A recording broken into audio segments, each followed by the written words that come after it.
Orthodox Church has a very strong appeal to being able to say that they are the true Yeah. church. And I think the application of economia is probably Yeah. the strongest thing, because the I admire a lot of things about the Catholic Church, but Mm-hmm. um, legalism on Yeah. certain issues is the thing Yes. that keeps me from being Catholic. I feel like their branch is not what would lead me to God in the best way for me.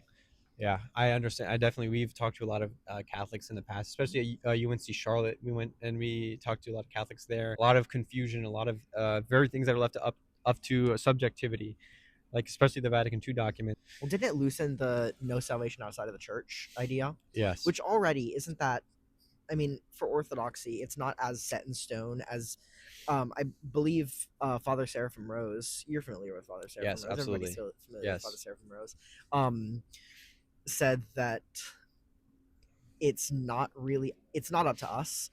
God acts Absolutely. as God Yeah. wills, Yeah. and He can do that outside of the church. And it's just we don't believe they have the fullness of the Christian experience. Thus, I think like that particular issue of Vatican II.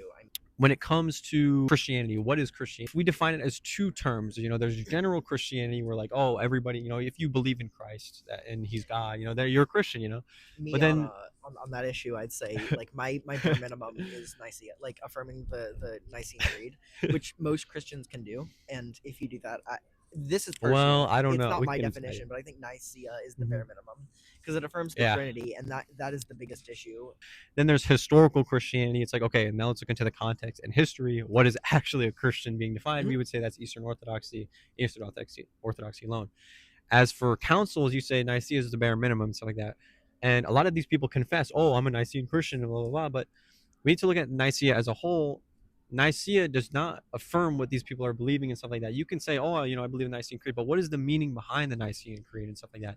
They confess there's one set of doctrines, there's one church. These things, certain things are necessary for salvation, and these Reformation believers would not believe that, so they can confess Nicaea, I but do they mean, actually, believe when Nicaea? I You know what I'm saying? was attending an Episcopal church, Yeah, we said the Nicene Creed before every service, and I can attest to the fact that yeah, yeah. I'm the sure. Yeah, Nicene Creed was fully affirmed, and they truly yeah. did believe in what was said there. They can repeat the Nicene Creed and stuff like that. But like I said, what is the context behind these creeds and these councils is that there's one truth. There is one Holy Catholic